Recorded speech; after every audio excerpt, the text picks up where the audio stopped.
Alright, so what I did is I basically had this old wire rack shelf, and I bolted a piece of plywood to it, kind of just sandwiched between the shelf rails, and mounted the motor brackets it's going to go to the pedestal mounts in the boat. I just bolted to this. What I want to do is set up the drive controller, I guess, for the motor, bolted to there, get everything kind of dry fired on this stand.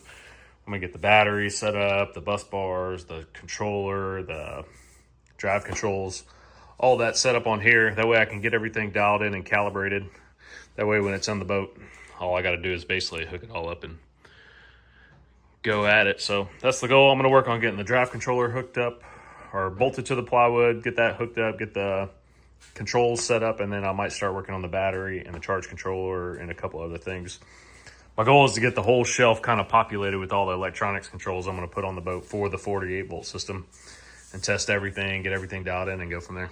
So bring you guys back along when I get everything set up. All right, so here's what I've come up with. I had this old wire shelf that I was actually going to get rid of. And so I figured, since I wanted to test everything, I was going to use this to basically mock up all the electronics, the motor, the motor controller, the controls, all my 48 volt stuff. I basically want to get everything set up before I start putting it in the boat to make sure everything is we're talking to each other, everything's functioning before I spend a lot of time getting that all in there. So what I'd like to do, or what I have done, this is the bracket I fabbed up for the motor. I drew this up in Fusion 360, just a basic plate with a hole in it with some slotted holes to tension the motor. I put some angle iron, some aluminum angle, to stiffen the plate. That way I have, a little rigidity this way. I'm not too worried about the support that way, but I put some angle iron there for rigidity. These are actually the old brackets off the old transmission that was in the boat. So I basically bolted them to there, and they will bolt basically in the saddles where the old one went. I've already kind of mocked it up.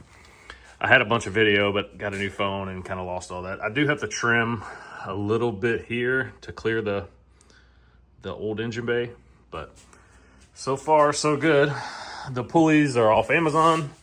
I got basically a 2-to-1 drive. Got the pulleys off Amazon really cheap. I think they were like 12 or 15 bucks a piece. The 1-inch bar stock was actually off eBay, some 1018 bar stock. A couple of pillow block bearings to extend the shaft out. I actually had these machined, so they are flush. I mean, they are machined parallel or perpendicular to the shaft, so good there. And that's actually the old motor coupling off the old transmission. I had it welded to the shaft. Put it in a lathe. It's actually within 1/1000th run out, which is pretty good for just a piece of 1-inch bar stock that's not machined. Had it keyed, got a key. I still have to tighten the set screws and align the pulleys, but tonight I'm gonna work on getting the motor controller and the controls mounted, and maybe even put one of the 48 volt batteries on here and see if we can test the system out. All right, so a little update. Got the motor controller screwed down, got the 3 leads hooked up, still figuring out all the loose connections. Luckily the throttle got that hooked up too, or bolted down.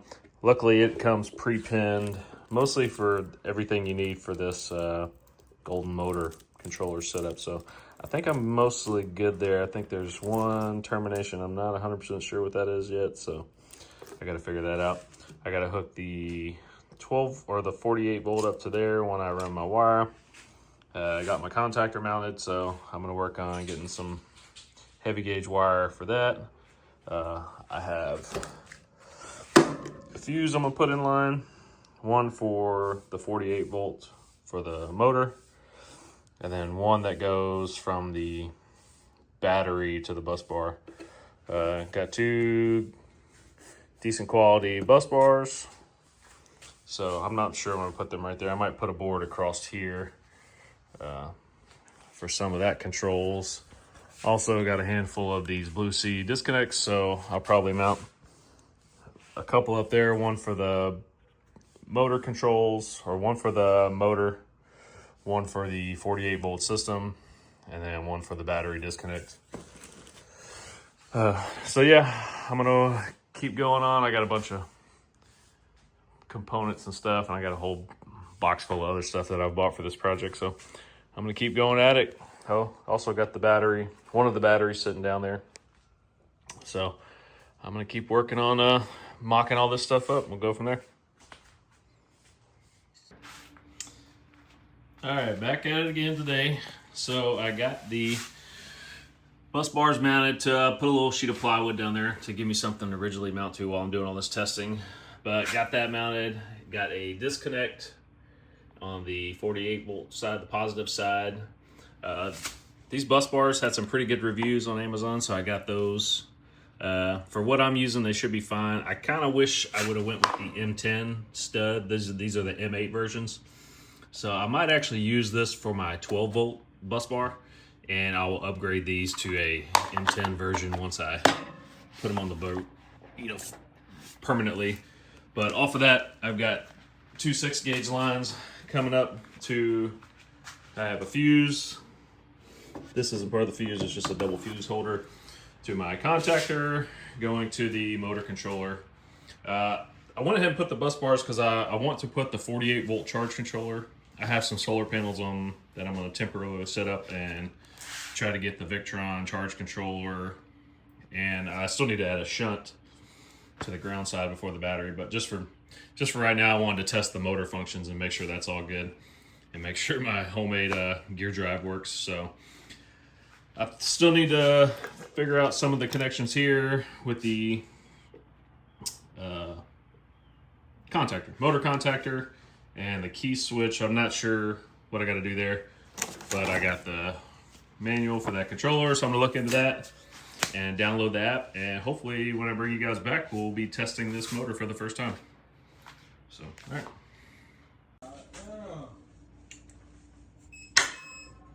Contactor closes. I still gotta get into the app to set this controller up, but it just defaults to wide open throttle once I hit.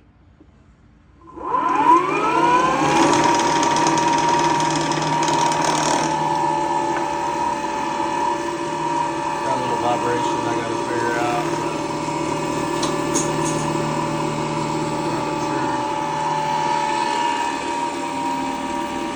Kind of hard to tell if the vibration is coming up or working. I mean, even in the boat, it normally won't run this fast, so it'll be about half that speed.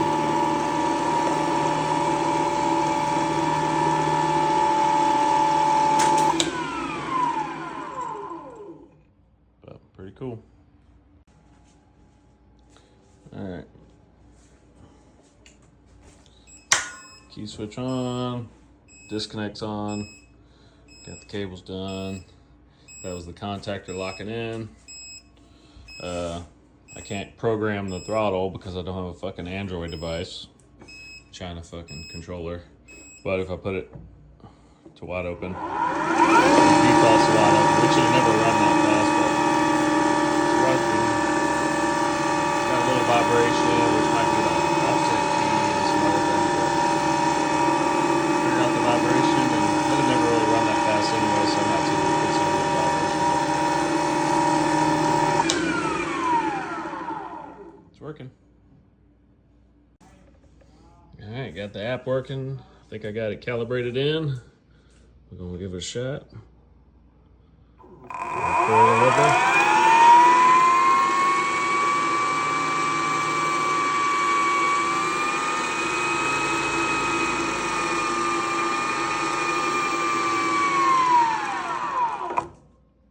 Got forward. Got reverse. Got the 3 different. Oh shit. I gotta try to keep this screen from going dead.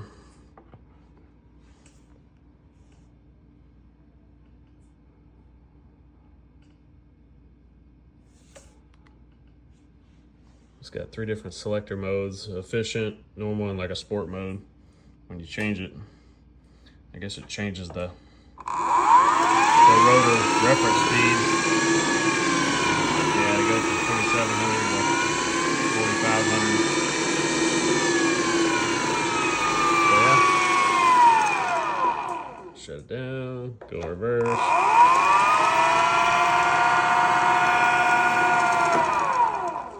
far so good.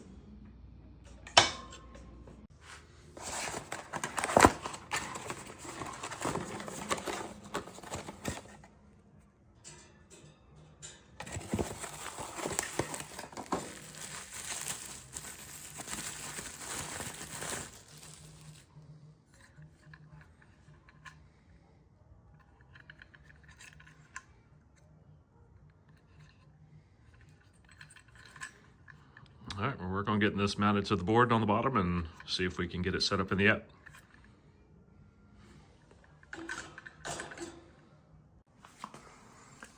All right, so I got the shunt mounted. I just put it in between where the negative bus bar and the negative terminal on the battery was, where I had this other cable. Now I'll move this cable off. I'll get it hooked up to the, if it would focus, the battery minus side of the shunt, and then I will get a new cable made. I'll make one real quick to go to where the battery was going. And then I need to look at the instructions to see what I need to hook up there, because I would assume it needs some kind of battery positive to let the Bluetooth function and everything else on the thing work. So I'm gonna look at the instructions real quick and get that battery cable made.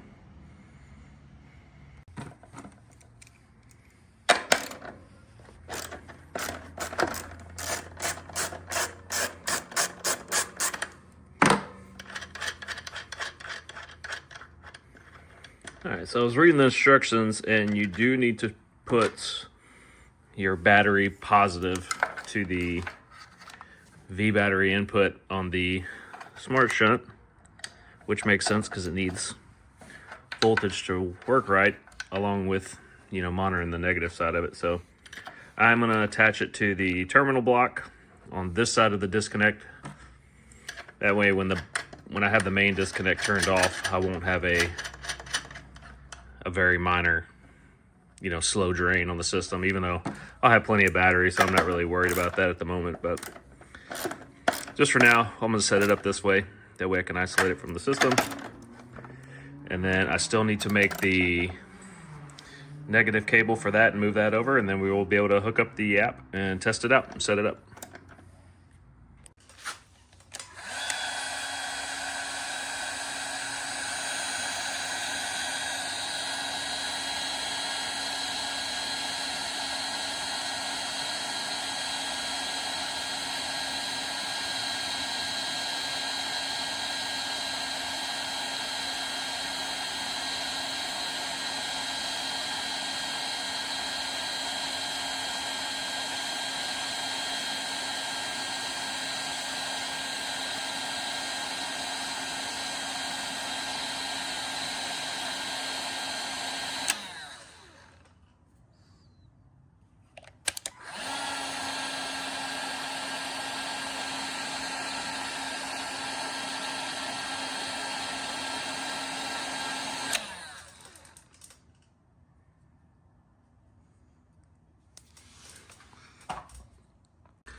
So I forgot to record it, but I figured I would show you guys what I use to make my own terminal cables.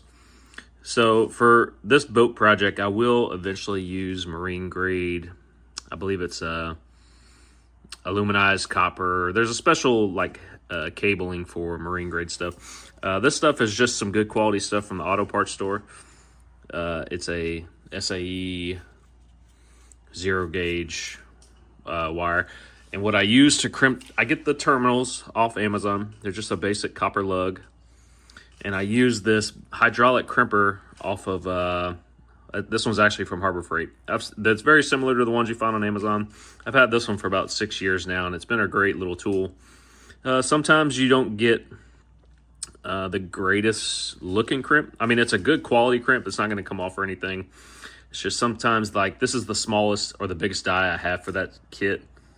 Even though it says 0 gauge, you can tell how it kind of crimps the cable and kind of sandwiches the ends instead of doing a fully, you know, six hex crimp around the whole cable.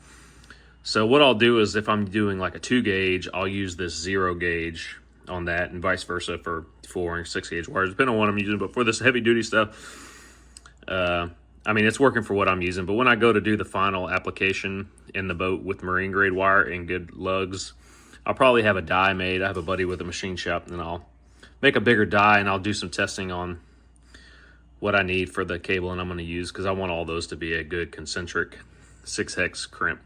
But figured I'd show you what I got, what I use for crimping my cable. So this one's the cable. I'm going to get another piece of heat shrink on this one, and then we'll get it on and fire up the app.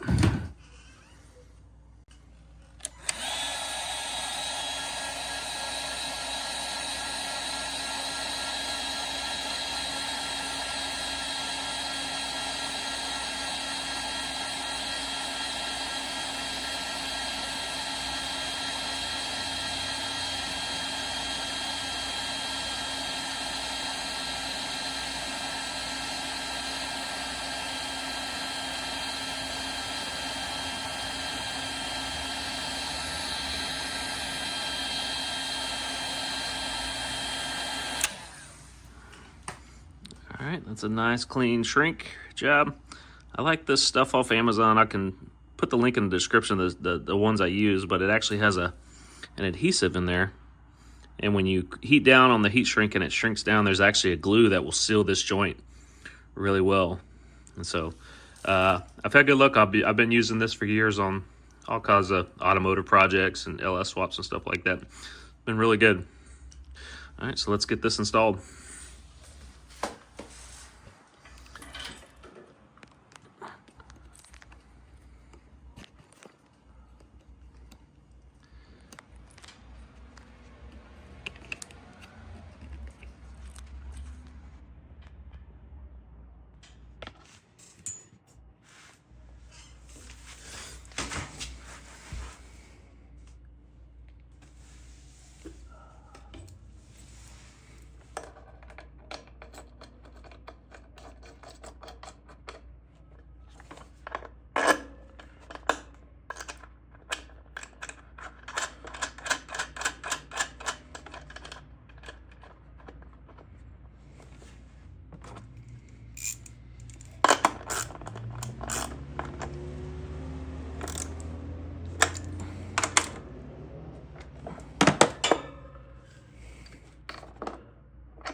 I left my ratchet in the back shop, so I had to use this small 3/8 breaker bar. So I need to go get that.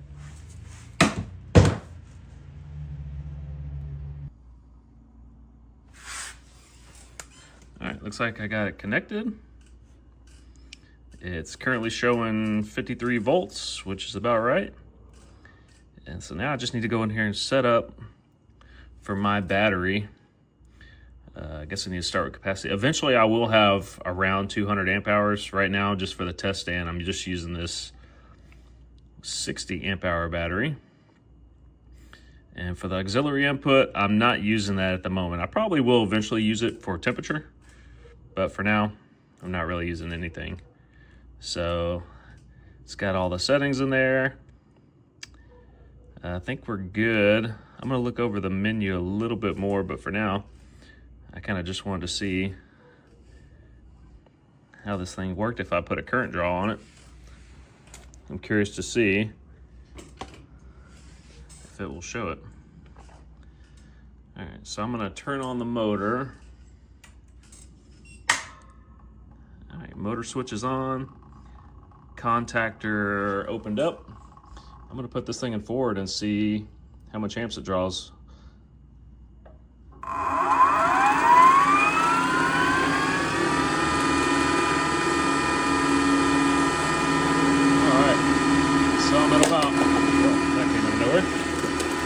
So I'm at about quarter throttle, and I'm showing about 16 amps coming out of it, about 840 watts. So that's pretty cool. Clearly there's no load on it right now, but I'm gonna ramp it up a little more. All right, so at full throttle, I'm still showing 15 amps. So It's gonna be hard to tell until I get it in the boat and show an actual load on it, but pretty cool.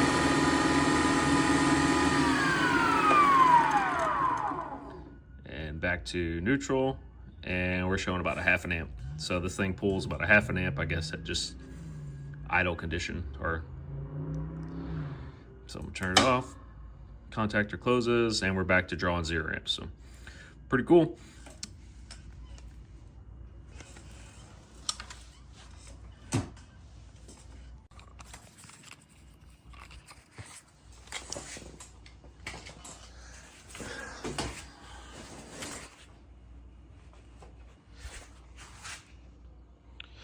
All right, well, that kind of wraps up, I think, all I really have time for in this video. I know it's been a long time coming, waiting for another boat video. I've been super busy, but I definitely wanted to get to this point where I had some good confidence that the motor would work, the bracket I designed worked, and I could do some of the initial setup before I actually put it on the boat, because even though I'm going to install it, it's basically just so I can get the boat movable, so I can get it to the marina across Clear Lake, so I can get it pulled out for a complete bottom job this winter. So this is a good starting point, and I think that's going to be about it. So, all right, guys, that's going to wrap it up for this episode. I know it's probably not as much content as you wanted, but with losing the footage and on my other phone and kind of getting super busy the last few months, hadn't really had a lot of time. But this is some good content to get out there. I'm super excited to get the motor in the boat and test it out, actually coupled up to the propeller with my own design, printing out the plates and then speccing out the pulleys and all that stuff. It's kind of cool. So we'll definitely bring you guys along on the next episode, and we'll see how that works out.